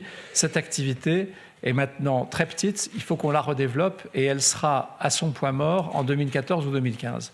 Donc on est complètement en ligne avec ce plan de marche et même légèrement en avance. On avait anticipé ce qui s'appelle la Retail Distribution Review de 2012, c'est-à-dire la suppression des commissions à l'entrée. Le régulateur britannique, la FCA, est extrêmement rigoureuse et rend le conseil en matière d'épargne extrêmement difficile, ce qui fait qu'on a dû abandonner certaines activités, notamment dans la banque assurance. Mais au total, on a une collecte nette qui est plus importante que ce que nous avions anticipé, parce que notre plateforme Elevate, qui est une plateforme qui permet aux IFAs, donc aux conseillers financiers indépendants, de rassembler sur un seul écran l'ensemble des avoirs de leurs clients, quel que soit l'endroit, la banque ou l'endroit où ces avoirs sont, fonctionne très bien. C'est la meilleure plateforme du marché. Notre activité Architas, qui est donc une activité de multi-manager, fonctionne également très bien. Donc on est légèrement en avance sur notre plan de marche. Ce plan de marche prévoyait un break-even en 2014 et un niveau de profitabilité satisfaisant en 2015. Et on a tout lieu de se féliciter des choix qu'on a faits, qui étaient une anticipation de la réglementation. Donc pas de souci particulier sur le Royaume-Uni, au contraire. Question suivante. Ouais. Oui, bonjour, Estelle Durand de l'Argus de l'Assurance. Concernant les événements climatiques, quel a été l'impact pour la France? Et plus globalement, par rapport à ce sujet-là, est-ce que la succession, la récurrence des événements qu'il y a eu récemment vous amène à réfléchir à des évolutions dans vos garanties, dans la façon de souscrire, dans les modes d'indemnisation ou que sais-je? Voilà, merci. Oui, Jean-Laurent, tu veux... Oui, alors je complète simplement la réponse de tout à l'heure. Dans les événements naturels, on a souvent en mémoire les très grosses tempêtes, ce qui s'est passé en 99 en Europe, vous avez ça en tête. Ce qu'on constate depuis des ans, c'est une augmentation des événements petits ou moyens, qui sont localisés. Et donc, ce sont des événements que l'on prend en compte, bien sûr, au fil de l'eau dans notre tarification. Je ne vais pas vous faire un cours de climatologie pour dire si ceci est réellement la conséquence ou pas d'un dérèglement climatique. Ce qui est certain, c'est qu'on voit une tendance à l'augmentation de ces événements de taille moyenne ou petite. Pour autant, on a une analyse de plus en plus fine de nos risques. Ça se traduit par le fait que nous avons besoin de connaître de mieux en mieux où sont localisés nos clients, et nous utilisons de plus en plus toutes les données disponibles sur le marché. Nous développons des systèmes de géolocalisation pour essayer d'anticiper et aussi de faire de la prévention sur ce domaine des événements naturels. Voilà. Ensuite, je pense qu'il ne faut pas tirer des conclusions parce que la Bretagne a été malheureusement touchée et on le regrette beaucoup parce que beaucoup de gens ont souffert de manière répétitive d'événements pénibles en fin d'année 2013 et en début d'année 2014. En termes d'ampleur, comme le disait Henri de Castres sur la Grande-Bretagne, à ce stade, ce n'est pas majeur, mais néanmoins, bien sûr, c'est un paramètre que, comme les autres, nous prenons en compte de manière importante et sur lequel nous cherchons à développer notre propre conviction en termes de capacité à prédire quelles pourraient être les tendances et ce qui pourra se passer. Voilà. Et donc je pense que la technologie et toutes les données météorologiques auxquelles on peut accéder seront pour nous un sujet important de réflexion et de travail pour l'avenir. Mais à ce stade, ça fait aussi partie de notre métier d'indemniser nos clients partout en Europe, et on est bien sûr ravis de pouvoir apporter une réponse à leurs difficultés dans ce type de circonstances. On parle de... Oui, sur la France, Nicolas. Pour la France, au mois de janvier, c'est 20 millions d'euros pour AXA France. Et le marché est entre 150 et 200 à peu près. Donc en fait, on a des événements qui sont extrêmement spectaculaires, qui ont été répétitifs, effectivement, mais d'ampleur quand même très raisonnable si on compare à Lothar et Martin ou des choses comme ça, qui étaient plutôt de 10 fois, enfin pas 10 fois, mais 5-6 fois ce montant-là. Question suivante. Oui. On va vous apporter un micro là-bas. Ah oui, pardon, au fond, oui. Bonjour, Maya Nikolaeva, Agence Reuters. Première question, c'est sur l'impact des taux d'intérêt qui sont en augmentation. Quel impact vous voyez pour votre stratégie et pour vos résultats cette année-là? Deuxième question, c'est sur la dépréciation des taux de change aux pays émergents où vous investissez. Est-ce que vous voyez que cette dépréciation rend vos investissements aux pays peut rendre vos investissements aux pays émergents plus favorables? Et vous avez dit que votre programme d'investissement pour 2014 c'est 1,2 milliard d'euros. Vous pourriez dire la proportion au pays où vous allez vous investir? Denis, pays matures, pays émergents, grands. Il ne s'agit pas d'investissement dans des activités nouvelles en termes d'acquisition. Là, enfin, Denis va répondre. Il s'agit d'investissement dans nos opérations. Denis, tu veux répondre sur les éléments change, taux d'intérêt et oui, merci. Investissement. Sur l'impact de la hausse des taux, il est favorable pour AXA comme pour la plupart des assureurs, puisque quand les taux augmentent, ça nous permet de réinvestir l'argent que nous confient nos assurés à des taux plus élevés. Donc en moyenne, en 2013, nous avons investi à 2,9%, mais le rendement total de nos investissements était entre 3,7 pour l'assurance vie et 3,9 pour l'assurance dommage. Ça veut dire que les nouveaux investissements diluent graduellement de quelques points de base le rendement des investissements sur l'ensemble du portefeuille. Donc la remontée des taux est une bonne nouvelle pour AXA comme pour les autres assureurs, et on le constate quand on regarde le chiffre qu'on publie, qui est le chiffre de l'embedded value, qui est donc la valeur de portefeuille de nos activités. Sur la question de la dépréciation des taux de change des pays émergents, effectivement, il y a deux aspects dans cette question. Le premier aspect qui est celui que vous évoquez, est-ce que ça peut nous donner des opportunités nouvelles d'investir à des prix plus bas dans des acquisitions? Ça, c'est évidemment quelque chose que nous regardons. Et puis, il y a un deuxième aspect qui est pour les investissements que nous avons déjà faits, comment est-ce que nous nous protégeons contre la dépréciation de ces monnaies? Et pour l'instant, nous avons décidé de nous protéger contre une dépréciation de la livre turque, parce que nous avons fait des investissements importants dans l'augmentation du capital et l'acquisition de ces opérations.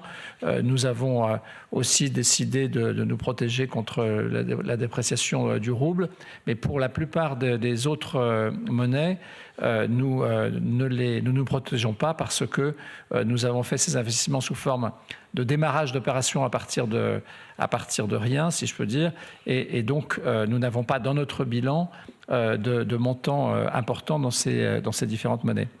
Enfin, sur le milliard que j'ai cité tout à l'heure, comme le rappelait à l'instant Henri Decastre, il s'agit d'investissements principalement informatiques dans nos opérations actuelles. Il ne s'agit pas d'un budget pour des acquisitions. On ne fixe pas de budget pour des acquisitions. On sait qu'on a effectivement les moyens de faire des acquisitions, mais on ne dit pas cette année je vais absolument investir 1 milliard ou 2 milliards ou 3 milliards. Ça va dépendre des opportunités qui peuvent se présenter dans les marchés, et nous sommes disciplinés dans la façon dont nous regardons les acquisitions, c'est-à-dire que nous les payons au juste prix. Si il n'y a pas d'opération qui se présente au juste prix, eh bien on continue à accumuler des fonds propres. Merci. Question suivante. Oui. Bonjour, Chiara Rancati de l'agence AXA. Une petite question sur Monte Paschi. On dit qu'il pourrait y avoir une nouvelle augmentation de capital ce printemps, peut-être au mois de mai. Est-ce que si ça s'avérait, vous serez prête à participer, ou vous préférez plutôt diluer votre participation? Et plus en général, comment ça se passe pour votre activité commune avec Monte Paschi? Nous avons déjà dit, c'est-à-dire l'augmentation de capital dont il est question est une augmentation de capital qui a été reportée en fait de janvier à probablement mai. Nous avons déjà dit que nous participerions pour notre part à cette augmentation de capital, parce que nous avons confiance dans la stratégie qui est mise en place par M. Profumo et M. Viola, qui sont les dirigeants de MPS, pour redresser cette banque.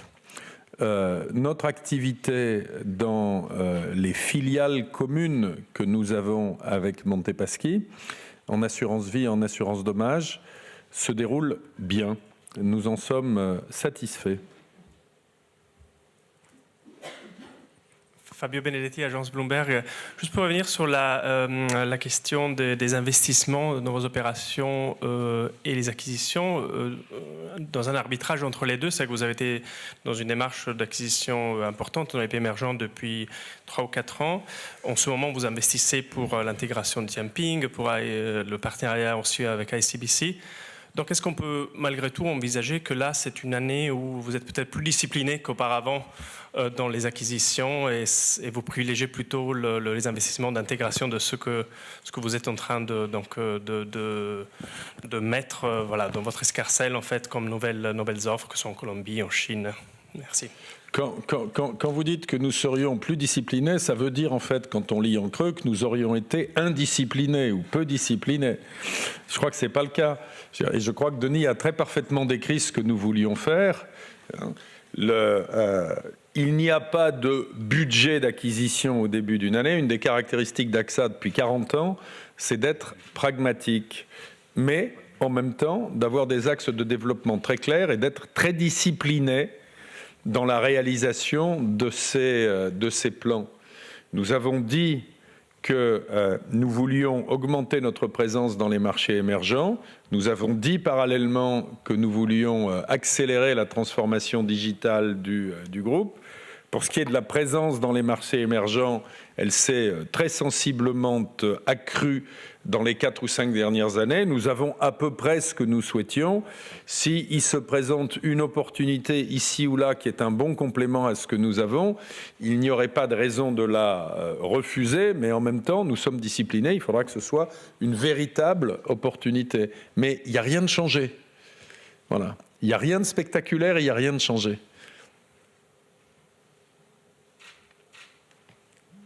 Question suivante. Je me tourne vers Emmanuel Touzeau. Est-ce qu'il faut prendre des questions en ligne à ce stade? Il n'y en a pas. Y a-t-il une dernière question? Et bonjour, Giuliana Licini de l'agence de presse Radio Corps de Milan. En général, quelle est votre appréciation de vos activités en Italie? Comment les affaires ont évolué et sur les pays en général qui viennent de changer de gouvernement? Nos activités en Italie, nous sommes satisfaits de leur performance. Je viens de le dire pour Montepaschi, mais je pourrais dire la même chose pour AXA Assicurazioni. Le marché sur l'assurance dommage est en train de se durcir en Italie, donc c'est un marché cyclique et nous évoluons avec le cycle, même si nos résultats restent bons. Quand nous regardons l'Italie maintenant d'un point de vue d'investisseur et vu de l'extérieur, nous avions commencé à réinvestir sur la dette italienne il y a maintenant pratiquement 18 mois, parce que nous avions confiance que progressivement l'Italie commencerait à faire ses réformes de structure. Je pense que si on mesure cette opération à l'aune de ce qu'a été l'évolution des taux italiens depuis 18 mois, nous avons eu raison de le faire et nous regardons maintenant avec intérêt l'évolution de ces dernières semaines pour voir si elle va confirmer une accélération des réformes.